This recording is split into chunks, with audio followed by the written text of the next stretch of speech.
Lagyan na natin bawang.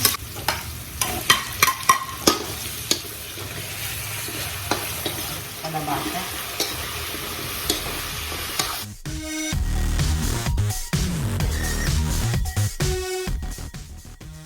Magandang araw mga kalutong bahay sa Kain na po TV. Tayo po ay magluluto ngayon ng pinakbet. Pero version ng Bisaya ito. Ito po yung mga ingredients natin. Meron tayong bawang, meron tayong sibuyas, tapos yung sitaw naka-blanch na. Kasi gusto ko yung sitaw medyo crunchy. So ready na siyang ihalo mamaya. Tapos meron tayong okra, ampalaya, and then yung ating kalabasa. So yung ating alamang bagoong, luto na po yan at may halong karni na. So ready na po yan mamaya pag igisa natin. So tara, umpisahan na natin ang pagluluto mga kalutong bahay. So, mantika. Yan.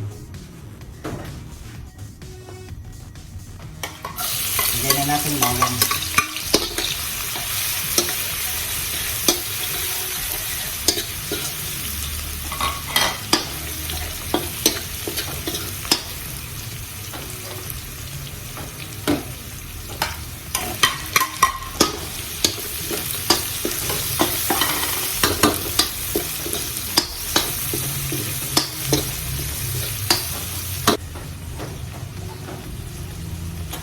So, ito kasing ating alamang, marami ng karne.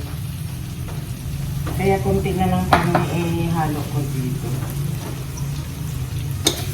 Konti na lang karne ihalo ko.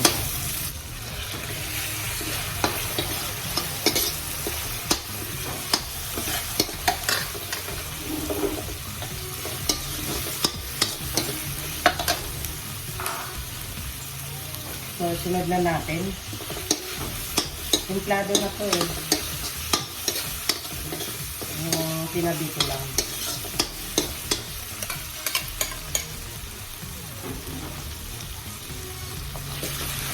Since na marami yung gulay natin, mamaya titikman na lang natin kung marami. Hindi natin lagyan ng sulit. Pero ako, ito lang ang dark sauce.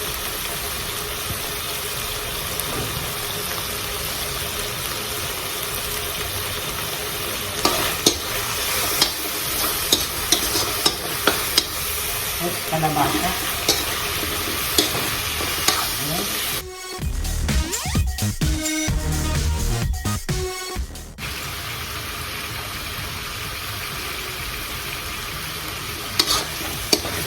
Pansahin lang din natin kasi medyo maalat din talaga yung alamang na bili ko. Paminta.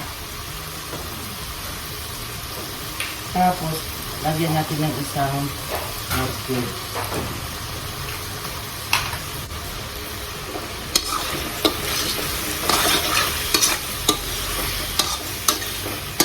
Madali lang maluto ang kalabasa kaya isang kulo lang. Lagyan natin konting tubig.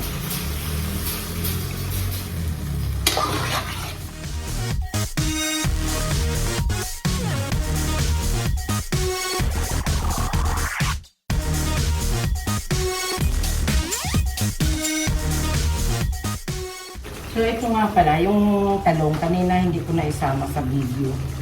Sa umpisa. So kasama din talaga ito. Kaya ayan, pwede na nating isabay yung okra, ampalaya at saka talong. Kasi since na yung sitaw ko luto naman eh. Mamaya na yun, panghuli.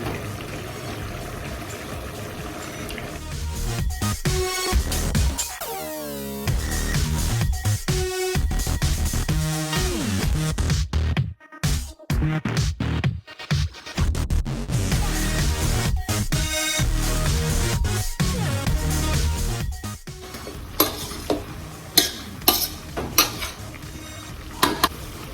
ko konti ng tubig kasi medyo kulang.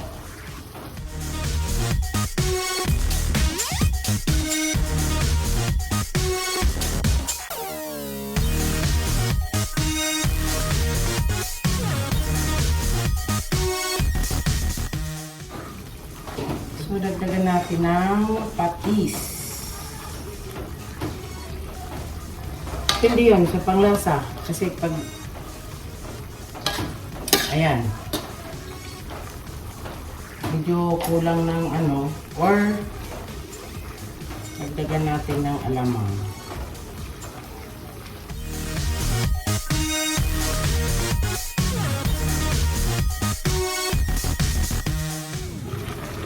Yun, almost done.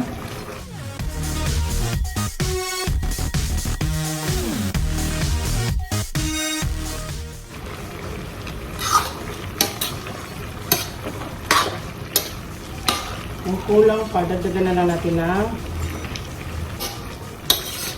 patis or alamang na niluto natin. Pero para sa akin, tama na to. Ayan. Kunting ano pa kasi medyo ano po yung kalabasa eh.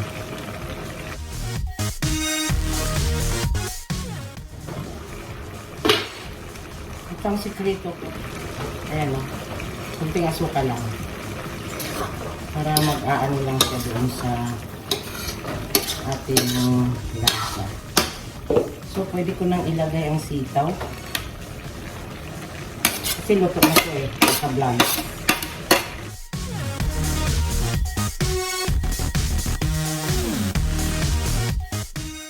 Ayos na.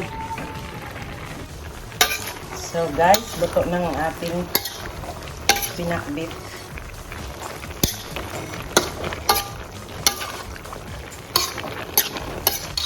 Simple ito yan.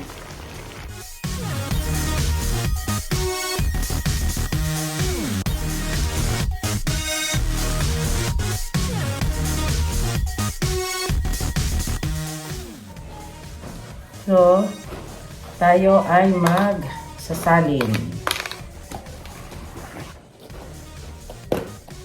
Sasalin tayo dito kasi may nag-order.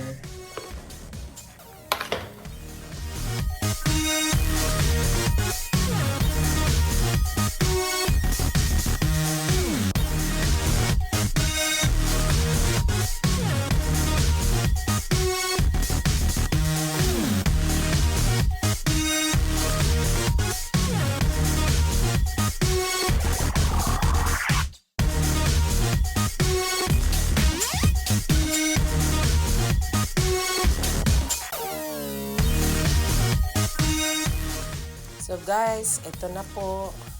Nakahanda na para sa aking mga customer. I-deliver ko na.